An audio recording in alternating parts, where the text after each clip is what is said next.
Welcome back to Free Media. I'm Amber Duke. And I'm Robby Soave. Well, chaos has struck the Democratic Party. Teachers Union leader Randi Weingarten and Lee Saunders, who's head of the Municipal Workers Union, well, they've both quit the DNC in protest of embattled leader Ken Martin. Weingarten is a controversial figure in her own right. She was apparently displeased over how Martin handled the David Hogg affair. Here she was leading a No Kings rally over the weekend. You are the community to this president's chaos.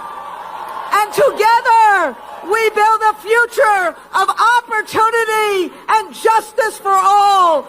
Hope over fear, aspiration over anger, the promise of America for each and every American. That is what we are fighting for today. She looks like a crazy person. Well, she is, but jump gosh. while you give speeches. No. So yes, lots to get into here. Actually, Weingarten, most of these viewers know, is not a beloved figure by either of us. Teachers Union leader, the individual. In addition to fighting against school choice and any kind of reform that would make it more likely that kids would get a good education and that families would have more choice over education, she's also the sole figure most responsible for COVID school closures lasting as long as they did. She's also apparently in DNC leadership. I didn't know that. I'm not sure why that's the case. She's quitting, and actually the reason she's quitting is not necessarily wrong. This leader, Ken Martin, seems like a disaster to me. And this has something to do with David Hogg, who has now been forced out, the vice chair, who's not gonna, he's said, well, to hell with this. They replaced him with this older Native American woman who said the process was unfair because it wasn't intersectional and That's it didn't right. have enough DEI involved. So a party that has a problem catering to the young male voter just ejected for DEI reasons the young male vice chair. I think that's not a good look, and actually it seems like Randi Weingarten also thought that was not a good look and has quit for that reason. Yeah, I'm not sure that was entirely Ken Martin's fault, though, because the election was run improperly based like the argument should be against the DNC members who voted for those rules in the first place. That's I mean, fair. I think Ken Martin's hands were kind of tied because once the complaint was brought, it was obvious that they actually did kind of violate the policies, but then it's like, okay, well, the policies themselves suck. You need to get rid of them. So I think that's like the bigger issue with the DNC is that they haven't evaluated like why this whole scenario happened, which is, yeah, you have a ridiculous gender quota in your leadership, and now you live by the sword, you die by the sword. But yeah, Randi Weingarten, gosh, wow. I mean, I don't think the DNC should shed a tear for her leaving. That's really the problem here, is she's trying to make this big protest against what happened to David Hogg, but she's like the least sympathetic figure.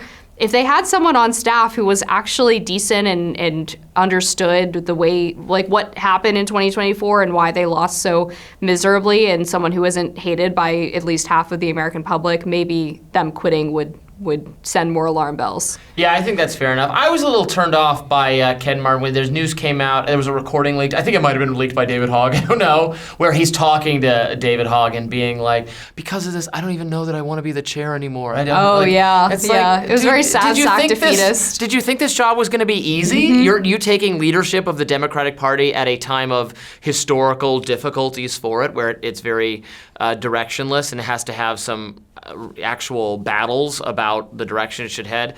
David Hogg, by the way, I feel like I'm saying a lot of positive things about him. This is a very unexpected and new trajectory for me, but I saw him tweet that Democrats need to be totally against this coming Iran war. And I was thinking, like, are Democrats even against it? I don't know. I don't know where they stand. Chuck Schumer's probably for it. He's very hawkish. Are they going to have as robust a conversation in public as the Republican Party or Republican conservative personalities are having about whether this is a good idea? David Hogg seems like his perspective would be Democrats should run totally against that. And that's probably good political advice. When the Democrats became more united against, for instance, George Bush on Iraq, that was electorally a good move for them. So that's a way to distinguish themselves from Trump and to divide his base.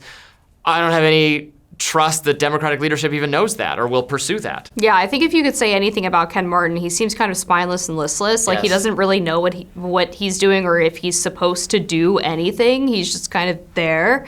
But that's a good point about more broadly about public discussions among political leaders. The right seems more willing over the past 10 years to have those conversations in public and to debate each other. And it's often painted by the left as a sign of like disarray or people being disloyal to Trump or on the other side, too loyal to Trump.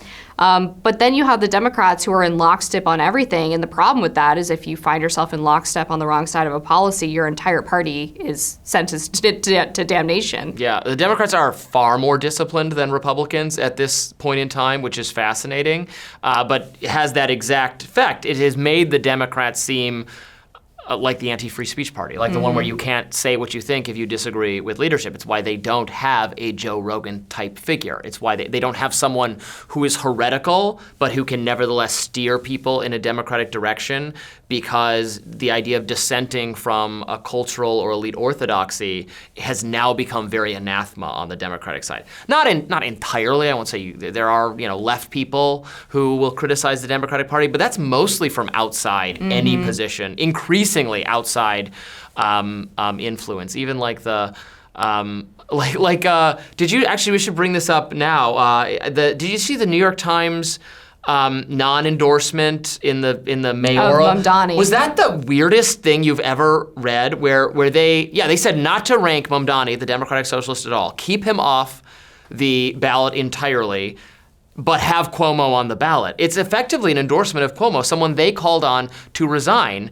It's incredible to me that they hate the left that much. If I was a left person, which I'm obviously not, I would be like burning my copies of the New York Times on the streets for this. I think Bernie Sanders is the only elected Democrat so far that's vocally opposed war with Iran, which is in keeping with his career. So very telling.